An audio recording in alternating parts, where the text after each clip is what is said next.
ஒருத்தன் லைஃப்பில் ஒரு பொண்ணு வரும், அந்த பொண்ணு பையனை தாண்டி இருக்கும். ஸோ அவங்க 2 பேரும் ஸோ லேட் 20s இருக்க ஒரு பையன், ஏர்லி 20s இருக்க ஒரு பொண்ணு, அவங்க 2 பேரோட லவ் ஸ்டோரி தான் அந்த படம். Beautiful. Thank you, sir. Thank you so much.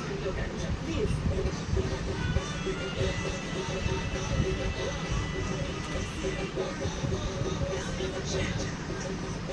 சில பேருடைய பேர் சொன்னாலே ஆட்டோமேட்டிக்காக அந்த செக்ஷனுக்கு எனர்ஜி கம்ப்ளீட்டாக மாறும். ஆனால் சில பேருடைய பாடல்களோட மியூசிக் அப்போ லைட்டாக ஹம் பண்ண ஆரம்பிச்சாலே ஆட்டோமேட்டிக்கலி மனசில் சுற்றி பட்டர்ஃப்ளைஸ்லாம் பாட ஆரம்பிச்சோம். டிஜே நம்ம ஒரு 4 பாட்டு நீங்கள் ப்ளே பண்ண உடனே you know who's going to be in the house. DJ it's all yours நவ.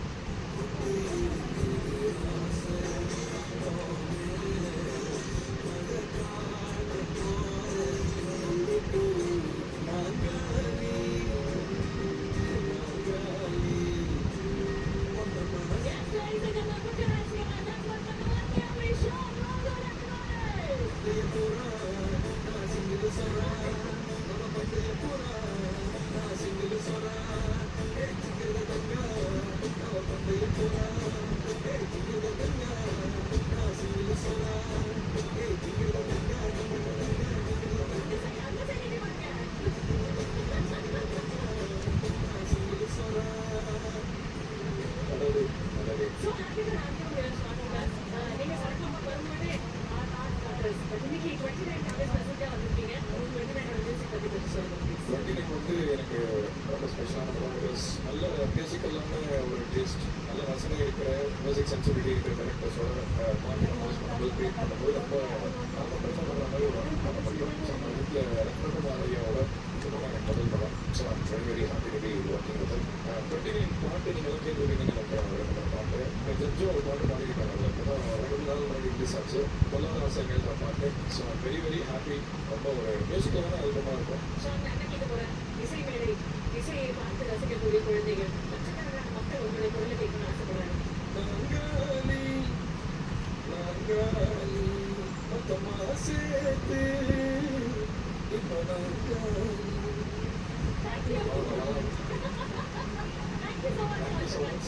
So happy to be here. Hi to everyone. Cheri sir, SP Charan sir, Sainavi ma'am, Dr. Shweta, welcome. Hi.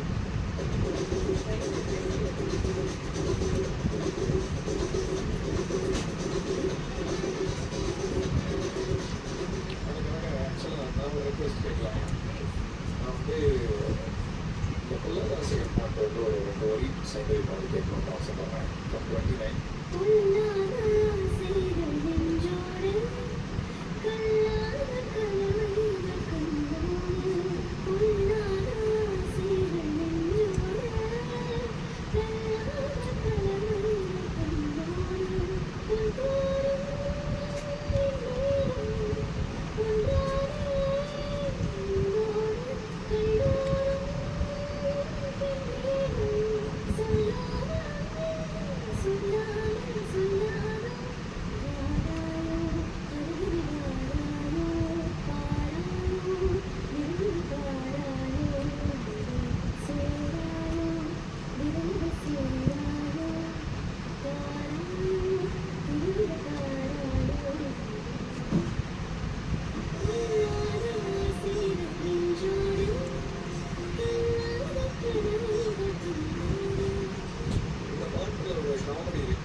தெரிஞ்சிருச்சு யாரு?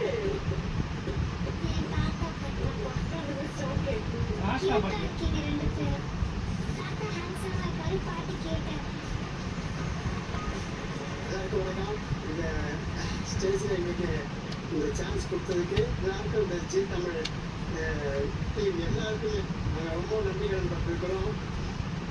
ஒவ்வொருத்தரும் தனித்தனியாக சொல்ல முடியலனாலும் உங்கள் team எல்லாருக்கும் ஒரு பாவம் தூக்கி நான் எங்கள் மனசை தெரிவிச்சுக்கோங்க. ஏன்னு கேட்டிங்கன்னா இந்த 8 கோடி தமிழனுடைய இதயத்தில் நீங்கள் மோட்சியை கொண்டு போய் உட்கார வச்சிருக்கீங்க பாருங்க. இதுக்கு நாங்கள் சொல்றதுக்கு வார்த்தையே கிடையாது. நன்றி. மோட்சியை சந்தோஷப்படுத்துறதுக்காக எஃபோர்ட் பண்ணிருக்கீங்கல்ல, அதுக்கு பெரிய பெரிய சந்தோஷமே எங்களுக்கு பெரிய இல்லை. அந்த சிரிப்புக்கு எதுவும் ஈடுல எதுவுமே கிடையாது. அந்த சிரிப்பு அந்த சந்தோஷம் அதுவே எங்களுக்கு ரொம்ப எனக்கு ஒரு இந்த சந்தோஷத்துக்கு ஒரு சந்தோஷம் வேணும்.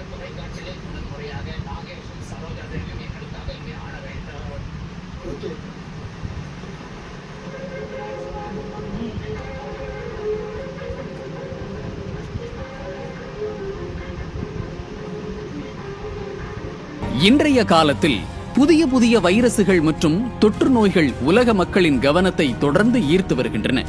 கடந்த 2019ஆம் ஆண்டு உலகையே அதிர வைத்த கொரோனா வைரஸின் பாதிப்பு முழுமையாக மறையவே 3 ஆண்டுகளுக்கும் மேல் ஆனது. அதனால் பாதிக்கப்பட்டவர்களுக்கு தற்போது வரை அதன் பாதிப்பு இருக்கும் நிலையில் ஹண்டா என்னும் வைரஸ் தொற்று சமீபமாக அதிகம் பேசப்பட்டு வரும் ஒன்றாகியுள்ளது. இது முழுமையாக புதிய நோய் அல்ல என்றாலும் சில சூழ்நிலைகளில் மிக தீவிரமான பாதிப்பை ஏற்படுத்தக்கூடியதால் உலக அளவில் மீண்டும் அச்சத்தை உருவாக்கியுள்ளது. சமீபத்தில் அர்ஜென்டினாவில் இருந்து புறப்பட்ட MV ஹோண்டியஸ் என்ற பயண கப்பலில் சில பயணிகளுக்கு திடீரென காய்ச்சல் மற்றும் இருமல் போன்ற அறிகுறிகள் ஏற்பட்டன. ஆரம்பத்தில் இது சாதாரண உடல்நலக் குறைபாடு என்று கருதப்பட்டாலும் பின்னர் நிலைமை தீவிரமடைந்தது. கப்பலில் இருந்த சிலர் எலிகள் அதிகம் காணப்படும் பகுதிகளுக்கு சென்றதாகவும் அதனால் தொற்று ஏற்பட்டிருக்கலாம் என்றும் சந்தேகம் எழுந்தது. இந்த நிலைமையால் பயணிகள் மத்தியில் பெரும் பதற்றம் உருவானது. சில நாட்களுக்குள் நிலைமை மோசமடைந்து நெதர்லாந்து மற்றும் ஜெர்மனி நாட்டைச் சேர்ந்த 3 பயணிகள் உயிரிழந்தனர். மேலும் சிலர் தீவிரமாக பாதிக்கப்பட்டனர். சுமார் 150 பயணிகள் இருந்த அந்த கப்பலில் அனைவரும் அச்சத்துடனேயே இருந்தனர். பின்னர் உலக சுகாதார அமைப்பு இந்த தொற்று ஹண்டா வைரஸ் காரணமாக ஏற்பட்டிருக்கலாம் என்று உறுதிப்படுத்தியது. ஹண்டா வைரஸ் என்பது பொதுவாக எலிகள் மற்றும் களைகள் போன்ற உயிரினங்களின் மூலம் பரவக்கூடிய ஒரு வைரஸ் ஆகும். மனிதர்களுக்கு இது நேரடியாக பரவாது. ஆனால் எலிகளின் கழிவு, சிறுநீர் அல்லது அவற்றால் மாசுபட்ட காற்றை சுவாசிப்பதன் மூலம் தொற்று ஏற்படலாம். இந்த தொற்று ஏற்பட்டால் கடுமையான காய்ச்சல், மூச்சு திணறல் மற்றும் உடல் பலவீனம் போன்ற அறிகுறிகள் தோன்றலாம். சில நேரங்களில் இது உயிருக்கே ஆபத்தாகவும் மாறக்கூடும். இந்த சம்பவத்திற்கு பிறகு பல நாடுகள் அந்த கப்பலை தங்கள் துறைமுகங்களில் அனுமதிக்க தயங்கின. பாதிக்கப்பட்ட சில நோயாளிகள் மட்டும் அவசர சிகிச்சைக்காக ஏர் ஆம்புலன்ஸ் மூலம் வெளியேற்றப்பட்டனர். சில நாடுகள் தனிமைப்படுத்தும் வசதிகள் மூலம் மீதமுள்ள பயணிகளுக்கு சிகிச்சை அளிக்க தயாராக இருப்பதாக அறிவித்துள்ளன. இந்நிகழ்வு உலக மக்களுக்கு மீண்டும் ஒரு அச்சத்தை ஏற்படுத்தியுள்ளது. எந்த ஒரு தொற்றும் ஆரம்பத்தில் சாதாரணமாக தோன்றினாலும் அதை கவனிக்காமல் விடக்கூடாது. குறிப்பாக சுகாதாரம் குறைவாக உள்ள இடங்களில் எலிகள் மற்றும் பிற நோய் பரப்பும் காரணிகளை கட்டுப்படுத்துவது மிகவும் அவசியம். மொத்தத்தில் ஹண்டா வைரஸ் மனிதர்களுக்கு நேரடியாக பரவக்கூடிய கொரோனா போல அல்ல என்றாலும் சரியான முன்னெச்சரிக்கை இல்லாமல் போனால் அது கடுமையான ஆபத்தை ஏற்படுத்தக்கூடும். எனவே சுத்தம், பாதுகாப்பு மற்றும் விழிப்புணர்வுதான் இதற்கான முக்கிய தீர்வாகும். நியூஸ் ஜே செய்திகளுக்காக ஆதிரா ஆனந்த்.